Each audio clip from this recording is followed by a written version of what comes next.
thought buying more meant loving more, until I realized I was shopping to fill an emptiness I didn't understand.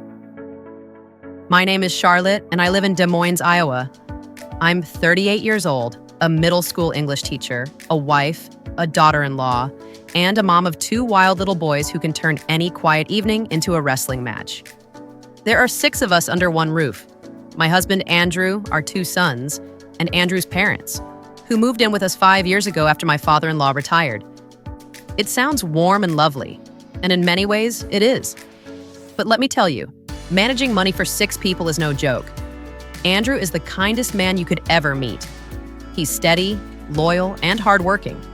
He can fix anything in the house, never complains, and has this old-fashioned way of thinking that as long as the bills are paid, we're doing fine. But he also doesn't buy anything for himself. No fancy tools, no gadgets, no impulse shopping. That part of the household is all me. I'm the one who handles the groceries, school clothes, birthday gifts, household stuff, basically everything that costs money. And for years, I thought I was doing okay. After all, we both had decent jobs, our kids were healthy, and the house was standing. But here's the truth. For almost 8 years, we lived paycheck to paycheck. Every single month.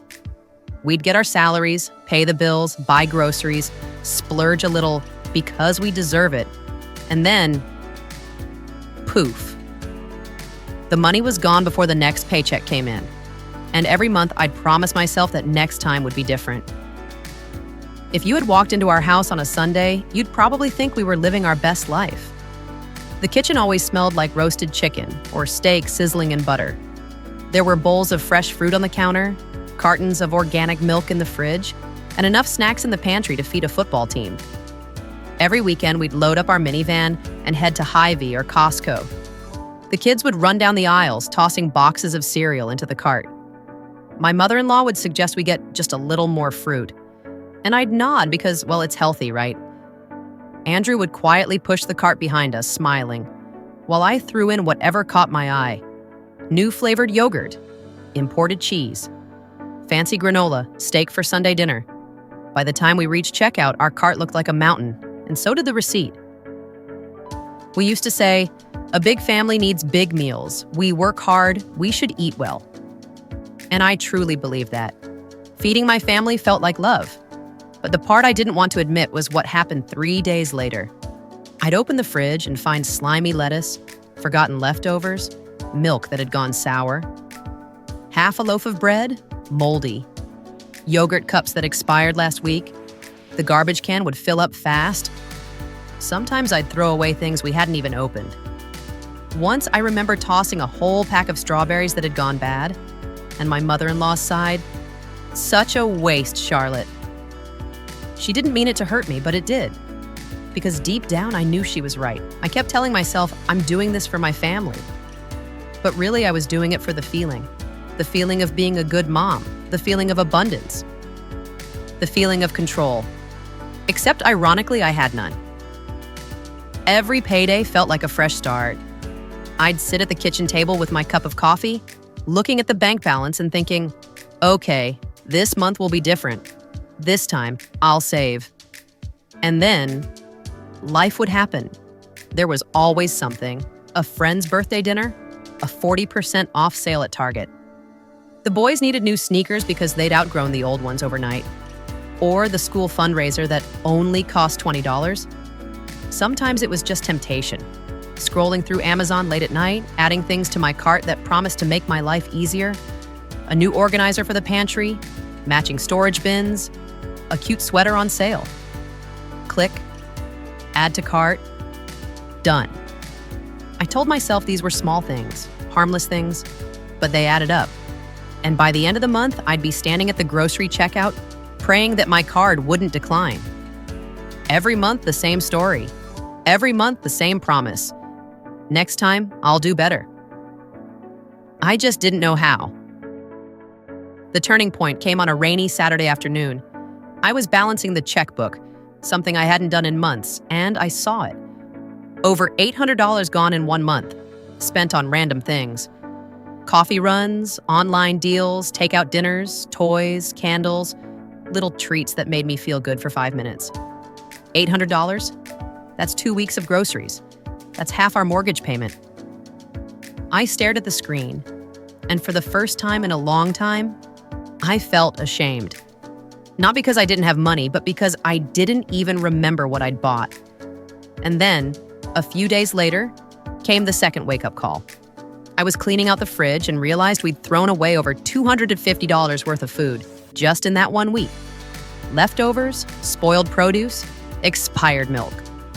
I stood there with a trash bag full of food, my hands shaking, thinking, I just threw away $250 of our hard work. That was Andrew's overtime shift. That was my tutoring money. And I'd literally thrown it in the garbage. That night, I sat on the edge of our bed and cried. Andrew didn't yell. He never does. He just said softly, "We'll figure it out." And somehow that made me cry even harder. The next morning, I made myself a promise. No more living like this. No more guessing where our money went. I wanted control. I wanted peace. So I started small. I began reading about budgeting, emergency funds, and this thing called pay yourself first. At first, it felt overwhelming. There were so many rules, so many systems, but I kept telling myself, one step at a time.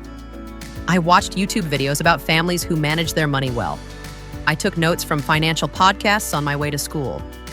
And I began to see that the problem wasn't just how much I was spending, it was why I was spending. Change didn't happen overnight. Oh no, it was messy. First, I downloaded 3 budgeting apps. I was excited for about a week, then completely forgot to log anything. Then I tried writing everything down in a notebook, but I'd lose receipts or skip days. I'd do great for a few weeks, then go right back to impulse buying when I felt stressed or tired. But slowly, something clicked. I learned about the 50-30-20 rule. Spend 50% on needs, 30% on wants, and save 20%. It sounded simple, and for once, it actually made sense. So I started dividing our income the moment it hit our account. I set up automatic transfers to savings. I gave myself a small fun budget and promised not to go over it. And for the first time, I began to feel a sense of control. I also stopped doing big grocery hauls. Instead, I shopped twice a week with a list and actually checked the fridge before buying more. We began planning meals around what we already had. It wasn't glamorous, but it worked. It took time, but I started to notice a shift, not just in my spending, but in my mindset. Now, every time I picked up something at the store, I'd pause and ask, do I really need this? Or am I just trying to feel like a good mom? That question changed everything, because I realized something huge. Love isn't about spending more, it's about spending wisely. Cooking one good meal and eating it together meant more than filling the fridge with expensive food we'd never finish. Buying my boys one toy they really loved was better than 10 they'd forget in a week. And saying no to unnecessary stuff didn't make me a bad mom. It made me a responsible one. 3 months later, for the first time in my adult life, I had savings. Not a fortune, just $2,500. But to me, it felt like $1 million. It wasn't just the number, it was the feeling. The feeling of not panicking when the car needed a repair. The feeling of knowing that if something unexpected happened, we'd be okay. Andrew noticed the difference too. He'd come home, see me balancing the budget, and smile. One night he said, "You've been calmer lately." And I realized he was right, because for the first time in years, I wasn't scared of my bank account. Looking back, I finally understood the real problem. It wasn't that we didn't make enough money, it was that I didn't have intention with the money we had. Money will always flow in and out, but when you don't tell it where to go, it disappears. It took me years to see that. I used to think financial freedom meant being rich. Now I know it means being aware, being mindful, being at peace with what you have and what you truly need. So, if you're watching this and you've ever felt the same, stressed, guilty, wondering where all your money went, let me tell you something. You're not alone. We all want the best for our families. We all want to give, to provide, to care, But sometimes the best thing we can give them isn't more stuff. It's stability. It's showing our kids that love doesn't live in shopping bags. It lives in choices. Start small. Track where your dollars go. Ask yourself if each purchase really adds value or just adds clutter. Because the truth is, peace of mind isn't bought, it's built. One smart decision at a time. And today I can finally say, I don't just work for money anymore. Now, my money works for me.